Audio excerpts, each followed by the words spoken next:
Have you heard that Hinduism is extremely inclusive of all religions, all faiths, all countries, and the whole world is one? And that religions like Christianity, Islam, they are very exclusive. And to the extent of people like Zakir Naik and all saying that, okay, it's meant only for the Jews and only for the people in the Palestinian region and not for all the earth. Now, until some time back, there was a propaganda only by the likes of Zakir Naik, but then now the Hindutva propagandist in this country of India has caught up. And here we have a short clip of what um, an online propagandist of Hinduism, Neeraj Atri, has to say about Hinduism. He quotes Exodus 34, verses 10 to 16. जो Christianity है उसे लोग बड़ा भला समझ लेते हैं कई बार, तो ये यहाँ देख लेते हैं। ये है एक्सोडस 34 में से। इसमें जो बाइबल का गॉड है वो क्या बताता है? I am making a covenant with you. Before all your people, I will do wonders never before done in any nation in all the world. अब हमारे लिए जो भगवान है वो सार्वभौमिक सार्वकालिक होता है कि उसने सभी को बनाया है। लेकिन ये जो अब्राहमिक गॉड्स हैं, अब्राहमिक जो मजहब है, इनका जो गॉड है अल्लाह है या उधर याहवे है या जीसस क्राइस्ट है, वो एक तो नाम पे उनकी फिक्सेशन है और दूसरा वो सारी मानवता के लिए नहीं है। So he's basically saying that it's in Hindi, so let me just do a quick translate for you. Is that we all know that Hinduism is very inclusive, meant for all the people at all the time, but that's not the case with Christianity. And he quotes the passage from Exodus, where he is only quoting about uh, the God, the Lord of the Bible, warning the people who've come out from Israel, from Egypt, the Hebrews, that not to have any sort of things to do with the people of Canaan. Now, that's not a mandate for all the people at all time. It's only for that people at that time, and there were specific reasons given for that, for which we have made videos on that too. In my previous video, I've made a video on. In my previous video, I've spoken about the universalism of Christianity and how this quote is wrongly quoted by the likes of Neeraj. So then I started wondering as to, he says that Hinduism is meant for all the people at all time. So how true is that? Before we get into that video, click on the bell icon, click on subscribe so you can stay tuned of more videos as we release and keep updated on what's happening. So coming back to the point, I am from India. I am from a Hindu background, and I was wondering on what basis he's saying that. Just think about it.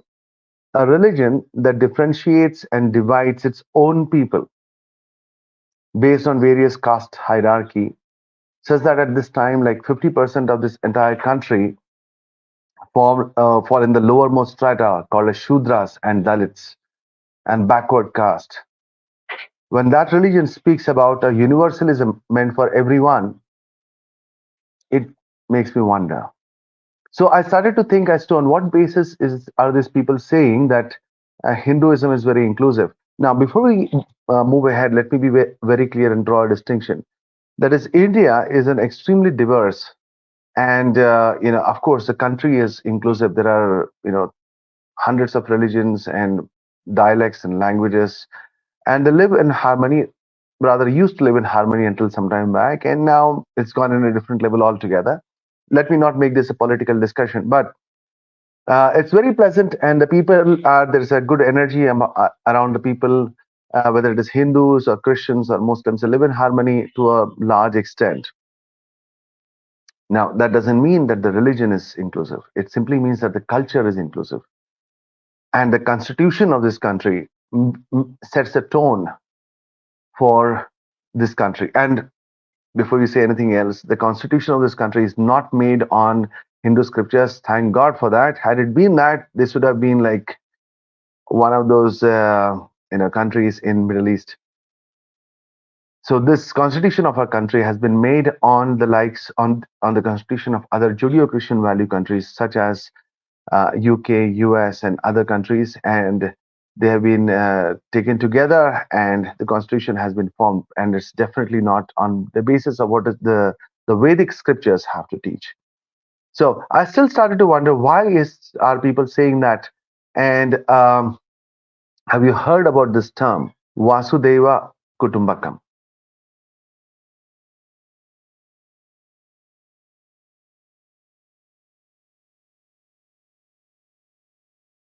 Very frequently by the political masses and by the gurus. That simply means this is my own and that a stranger is the calculation of the narrow minded. For the magnanimous heart, however, the entire earth is but a family. Sounds good, right? Since I spoke about the caste system, this is what the caste systems look like, where there's a overall Lord Brahma, and from his head came the Brahmins, from his chest came the Kshatriyas, who are supposed to be the soldiers, and from his thighs come the Vaishyas, which are basically the merchants, and then finally the Shudras. So the Brahmins are basically the people who are in touch with God, and they are like on the cusp of getting enlightened. And then the Kshatriyas are basically the warriors, the administrators. The Vaishyas are the merchants or the traders, the businessmen basically. And last are the Shudras. The Shudras are basically the lowest caste, the people who have sinned in the past lives and stuff. And there is a fifth caste also that people don't know about much. Even I used to think there's just a fourth. There's a fifth, that is the Dalits, also called as the Avarna, means they are so low and so down that and so bad that they are not even fit enough to be classified into these four categories. So those are the Dalits, and they are literally meant for doing the lowest class work, such as cleaning human waste, dead bodies, gutters, all those things. So they are the lowest. Their women are free to be taken anytime you want, and those types. I don't agree with that. But in case you want to know about it and get into the details of it, we have a video on that. That is the truth of the caste system. It is there on our channel. You can see the link above and in the description box. Video went very well, and literally speaking, it's been banned by YouTube in countries like the US. In case you are unable to see it, we have uploaded it on the Daily Motion channel too, and you can see that link also in the description box.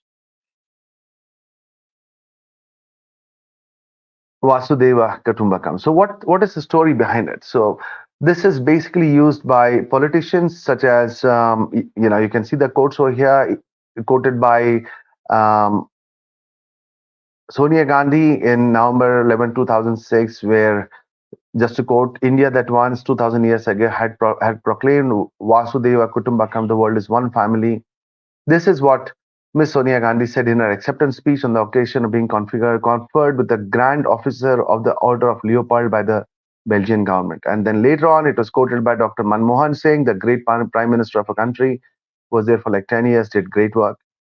And here also he speaks about, in ancient India, the liberal perspective was defined the concept of Vasudeva Kutumbakam. And then Pranab Mukherjee, the external affairs minister, who then later on became the president of India, and he spoke about the same quote in the Rajya Sabha on December 5, 2007. So on and on. And then, of course,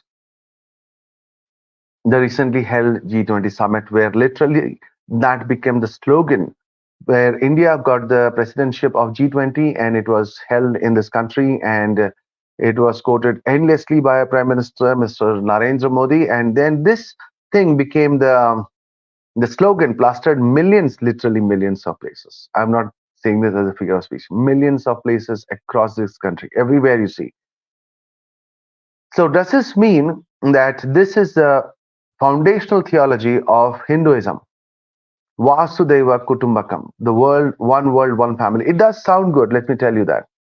But is this what Hinduism teaches? And where does this quote come from? Vasudeva Kutumbakam. Let's just see. And so, where can we see it? Is it there in the Vedas? There are four Vedas, then there are Upanishads, there are 18 major Puranas, there are 18 minor Puranas, there is a Smriti literature, then there is the Itihasas like Ramayana, Mahabharata, total like a million verses. Can you guess where it is quoted and how often? Because see, the way it is quoted, why I'm asking this, the way it is quoted, it sounds like the foundational verse of Hinduism quoted across the Vedas, Upanishads, Puranas, and Itihasas, Smriti literatures. Take a guess. Well, if you said Vedas, you're wrong. If you said Upanishads, you're wrong. If you said the Puranas, you're wrong. What about the Smriti literature? No, no, it's not there. What about the Ramayana and the Mahabharata? Is it there? No. What about the Gita, one of the most well known books of Hinduism? Is it there, quoted by Krishna? It's not. So, where is it? Prepare to be surprised. It's not there anywhere. You see it only in the Panchatantra. Yes, you heard me right. And in case you are not aware of what's the Panchatantra is a collection of stories meant for children, written by around the 3rd century BCE. It's one of the most popular storybooks, and I have read almost all of them. Very, very beautifully written. Lot of in-depth teachings. Like it's got a concept of stories within stories within stories. So it is written by the sage Vishnu Sharma in 3rd century BCE. So it's got a beautiful concept, and it's really worth a read. If you haven't read it, you should read it. You should ask your children also to read it. Nothing religious about it, very fun to read, and very knowledgeable from the practical perspectives. And there's a history behind it why it was written that way. I'll not get into that. So it is meant for the emphasis on wit, intelligence, and shrewdness in dealing with real life situations. And so then it was recompiled by Narayana Pandit in 5th century CE, like 800 years after it was written, into something called as a Hitopdesha Tales. So that's it. It's there in stories meant for children. Okay, no problem with that. But does it mean that this is the foundational? So, what is the purpose of writing? Let us look at a couple of the stories. One of the stories is the gaining of friends. Let me give you the brief story about it. So, there is the story of this deer and this cunning fox. And he says that I'm a vegetarian and I don't eat anything. And he wanted to eat the deer, but if he can't catch the deer. So, he says, I'm a vegetarian, I fast and I pray and this and that and all. And he says, make me your friend.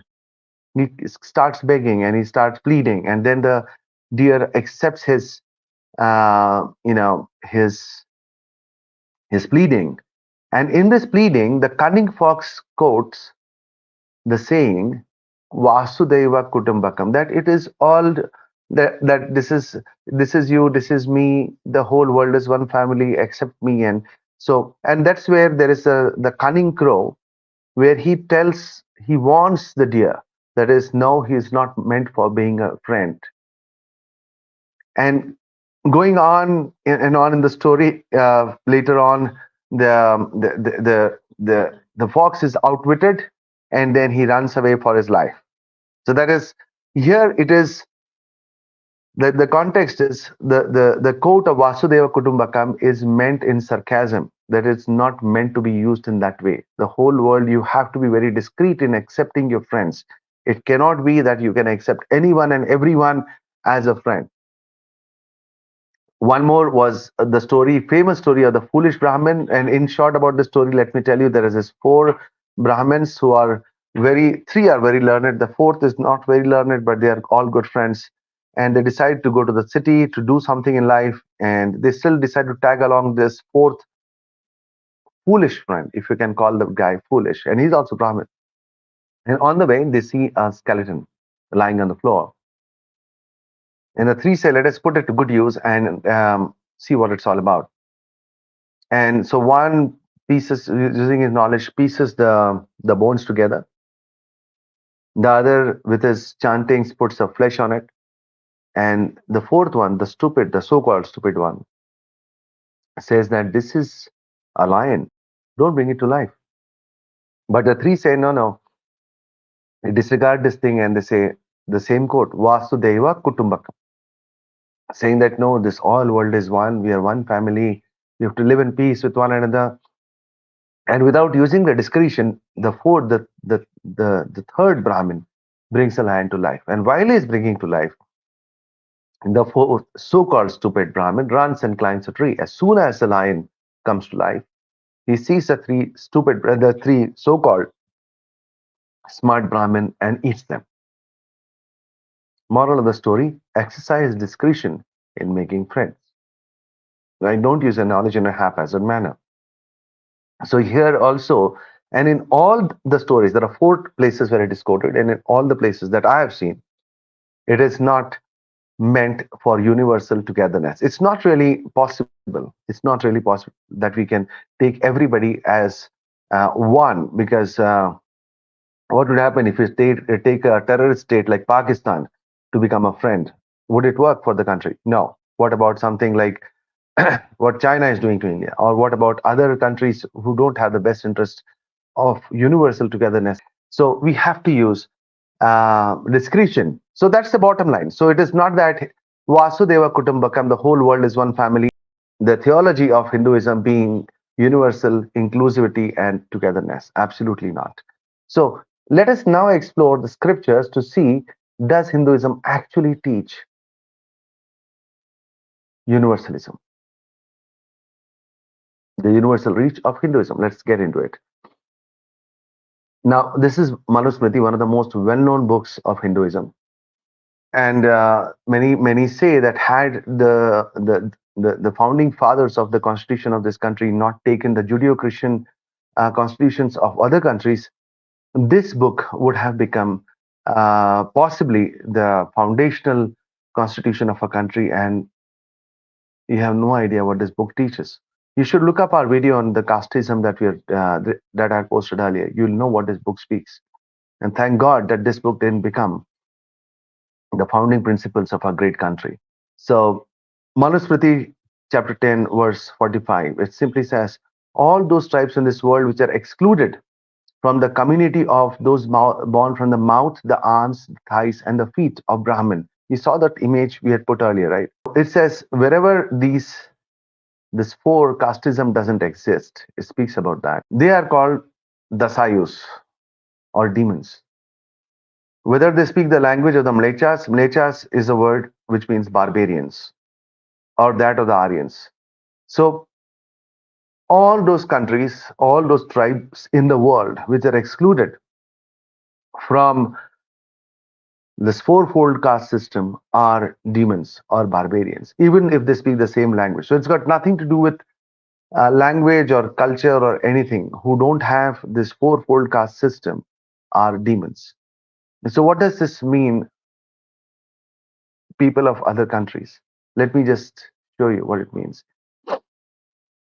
Now, this is the definition of what actually means as the holy or the good country, like what we have, what you can see in Islam as Mecca or Medina. This is the definition in Hinduism. I have quoted the actual verse in Sanskrit, and you can see the English translation below it. That country which lies between the Himavat and the Vindhya mountains to the east of Prayaga, and to the west Vinasana. The place where the river Saraswati disappears is called Madhya Desha, or the central region. But the tract between those two mountains, which extend as far as the eastern and the western ocean, the is called Aryavarta, or the country of the Aryans. Now, the word Arya simply means noble. So, the country of the noble people. In that land where the black antelope naturally roams, one must know to be fit for the performance of sacrifices, different from that, the country of the Mlechas. So, this country is different from the country of the Mlechas. So, in Islam, we have the concept of Darul Islam and Darul Arab, house of Islam and the house of pagans, outsiders. That's what the concept is over here. So this gives you a great idea of what you mean by uh, universalism in Hinduism. And if you would like to understand what this country that is written over here means, let me show you what it is. This is what it is. And this is from India Facts or the Aryas of Aryavarta. You can see the layout. And if I get more precise with regards to the maps, this is what it looks like. And see, you can see over here, whatever is marked out is called as Aryavarta. So even Gujarat, which is a state of a country of our Prime Minister Narendra Modi, is not considered a part of Aryavarta or the country of noblemen. It is considered as a country of barbarians. The entire South India is excluded. The entire South India and the rest of the world is excluded. So this patch of land that you see over here, part of UP and moving up um, to parts of Kashmir, and the entire northeast parts of a country is excluded. Even Madhya Pradesh is excluded. So this is the universalism, brothers and sisters, of Hinduism. All outside of this place are called as barbarians or demons. I'll show you some more verses to back up my what I'm trying to tell you. So here we see in Sankha Samhita, a wise man should not. These are like from the Hinduism scriptures, acknowledged Hinduism scriptures, not like variances or outside parts. A wise man should not celebrate a Shraddha ceremony either in a Mlecha country or at dawn, evening, or night. He should not even visit a Mlecha country. So, if you're uh, residing in this Aryavarta concept, this part, you cannot even be visiting other countries. So, if you are working in the Middle East or if you're there in the US, or in South India or in Northeast India or in Gujarat, you are forbidden from doing so because that is a country of barbarians and demons. So much so for the universalism of Hinduism. In Vishnu Smriti, we see, let not a man do a Shraddha ceremony in a country of the barbarians. Let him go to a country of the, let him not go to the country of the barbarians. The country in which there exists not the division of the fourfold social order should be regarded as a country of the barbarians. Otherwise, it is Aryavarta, the land of the Aryans. There you see it. We don't have a single verse like that in the Holy Bible. I challenge any of the hearers if they're willing to come for a debate on this. So, all these people, so when our dear Prime Minister visits countries like the US again and again and again, all the foreign countries that he visits, and during the election campaign, when he visits the southern parts of India, or during the election campaign that he visits the northeastern parts of the country, or he even goes to his hometown, Gujarat, it is forbidden by their own scriptures. And then in the Skanda Purana, it says, Bharadwaja said, well asked, O highly fortunate one, since you are a devotee of Vishnu, the earth that you protect, O king, is blessed. The subjects governed by you are good blessed. One shall not stay in the kingdom where the kingdom is not a Vaishnava, means a Vishnu worshipper. Biden is not a Vishnu worshipper. So is Macron, the French ruler. So it says better to stay in a forest. So you should not even visit a country where the ruler is not a Vishnu worshipper. And then we see in the Garuda Purana, the people in the West are Triyas, means they are governed by women. Saindavas, Mlechas, Atheists, Yavanas, Mathuras, and Naishadas. The translation is from Board of Scholars. And the TR is the translated. Who has translated? The TR, Manmatha, Nath, that they are the translators of these books. Okay, so the TR means that. So here it says, again, people in the West are governed by women. You should not go there. They are all barbarians, demons, atheists. Don't go there. And this is the universalism. And then in the Padma Purana, it says, where Vyasa says, a devotee of Vishnu should devoutly worship the immutable Vishnu along with the great Lakshmi in, I hope I'm saying this right, Margasira, O best Brahmana. So also we should not worship Vishnu in a Mlecha region. So earlier was said, you should not visit a country where the ruler is not a Vishnu worshipper. And here it says that you should not even worship Vishnu in a Mlecha region, in the house of a fallen person or at a house of bad odor. No, best a Brahmana, you should not worship Vishnu near the heretics or great sinners. So, in all these other countries, Middle Eastern, where millions of Hindus are there earning their livelihood, you should not even go there because there are no Vishnu worshippers. The rulers are not Vishnu worshippers. And then again, it says in Vishnu Smriti, let not a man do Shraddha ceremony, the same thing that I read in the country of the barbarians. Let him not go to the country of the barbarians, the country in which there exists not the division of the fourfold social order should be regarded as country of the barbarians. And then again in Vishnu Smriti it says, do not speak with any member of the Mlecha or the low caste. Look at the hatred that is there. in the minds of these people who wrote these Hindu scriptures. Thank God for the missionaries who visited our country and gave the Judeo Christian values of peace and love. Thank God that these verses are not forming the base of the constitution of our great country. Thank God for the founding fathers who used the constitution built on liberty and freedom of the Western countries. And then we see what do their scholars have to say. And here we have Swami Dayanand Saraswati, one of the most acknowledged scholars in Hinduism. And he says that Vijas, that twice born, that is all the three upper castes, that is the Brahmins, Kshatriyas, and Vaishyas, are called the Aryas, while the Shudras are called the Anaryas, means they are not the noble people. And the Dalits are not even called people.